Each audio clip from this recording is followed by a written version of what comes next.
Marc, bonjour. Bonjour Vincent et bonjour à toutes et à tous et bonne année 2018. Et bonne année à vous également. Merci. Marc, alors, c'est la période des résolutions et vous en avez une un peu étonnante pour un économiste et financier tel que vous, c'est j'arrête de faire des prévisions boursières. Oui, en fait, ça a commencé il y a quelques mois, il y a 3 mois exactement. J'avais dit à l'époque dans beaucoup de médias que si jamais effectivement les marchés boursiers ne baissaient pas de 15%, j'arrêtais de faire des prévisions boursières.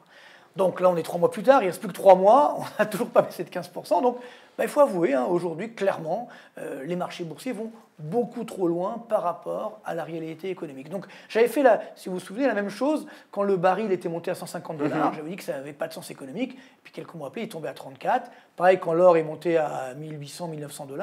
Et ensuite, il est tombé à 1200. Donc voilà, il faut aujourd'hui avoir l'honnêteté de dire, eh bien, les marchés boursiers aujourd'hui sont dans une bulle, donc qui est déconnectée de la réalité économique. Donc l'économiste fait des prévisions sur la base des fondamentaux économiques. Donc aujourd'hui, ça ne fonctionne pas. Donc à ce moment-là, ça ne sert plus à rien. Donc bien sûr, ça peut encore monter, mais aujourd'hui, clairement, on va beaucoup trop loin. Alors Marc, je vais être un peu taquin, on se connaît bien, donc je Allez-y. me permets, mais est-ce que ce n'est pas vous qui êtes un peu déconnecté de la réalité économique? Peut-être. Puisqu'on a C'est un FMI qui nous dit que la croissance mondiale, elle est sur de bons rails.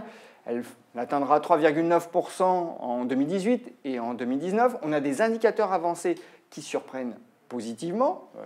Les derniers, l'indice CDV en Allemagne, les PMI sont bons, voire très bons. Bon, et en plus de ça, on a une inflation qui reste contenue. Donc croissance plutôt solide et inflation contenue, c'est un excellent mix cocktail pour les marchés actions. Alors justement, ça me rappelle exactement 2008. Si vous vous souvenez, en 2008, les prévisions du FMI étaient également dithyrambiques.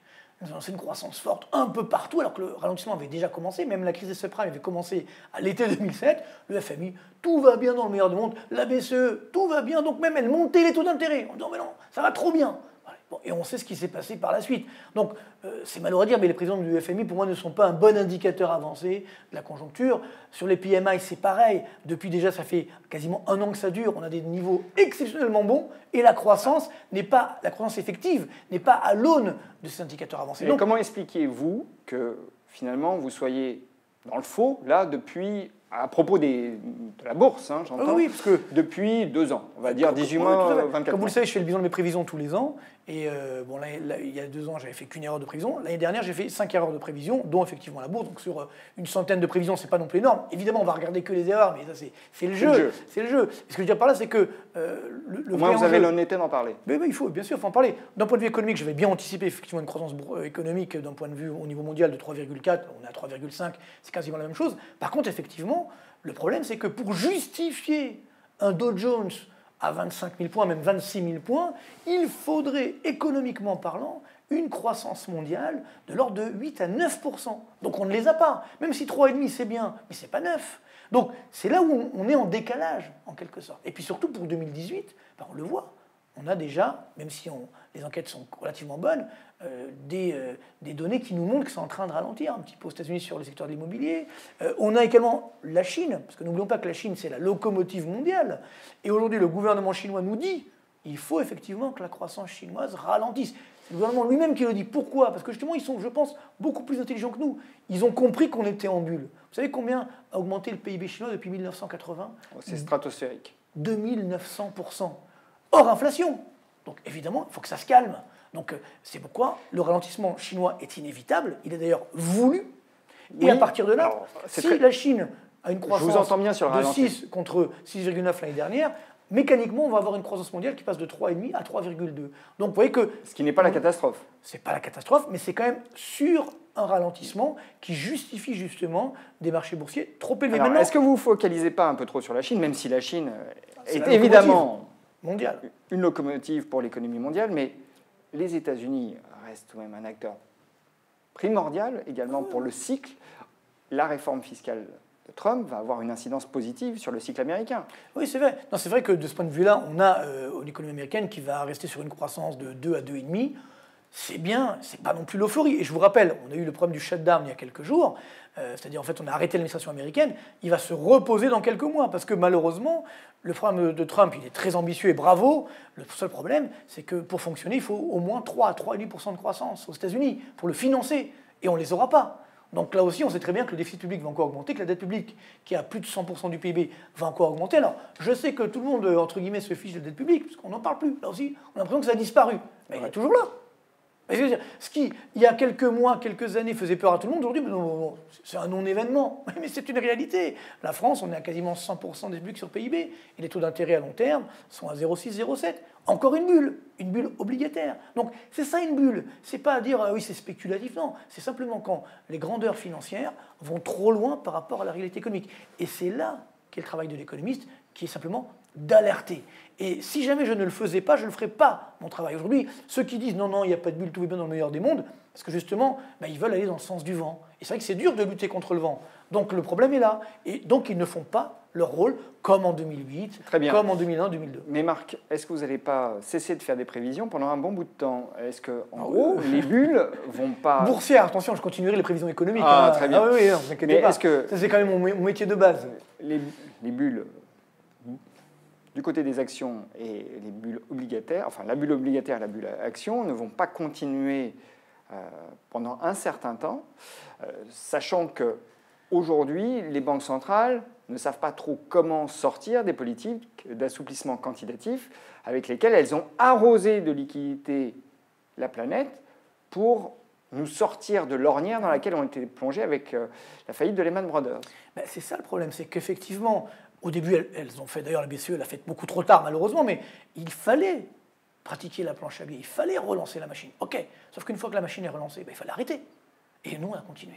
Et même si les taux remontent un petit peu aux États-Unis, ils sont quand même extrêmement bas aujourd'hui. Tout ça parce que, vous l'avez bien dit, on a peur d'enlever la perfusion, parce qu'on ne sait pas comment va réagir le malade. Le problème, il est où?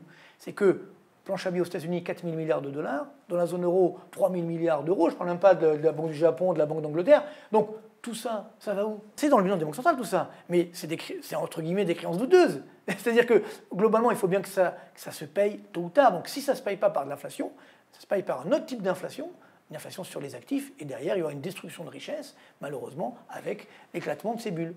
Oui, mais qu'est-ce qui pourrait inciter les banques centrales à changer de pied? Malheureusement, je pense qu'elles ne vont pas le faire. C'est ça qui est le drame. Et n'oublions pas... Oui, mais alors ça peut durer très très longtemps, oui, cette sauf histoire. Que ça sera peut-être extra, je dirais, monétaire. Le vrai enjeu, il est simple. C'est que, justement, le travail d'une banque centrale, c'est quoi? C'est que quand ça va mal, on relance la machine, et quand ça va bien, on reconstitue les marges de manœuvre. Sauf que là, si demain, justement, j'ai une crise qui peut arriver de Chine, qui peut arriver d'ailleurs, à ce moment-là, on n'aura pas de marge de manœuvre pour relancer la machine.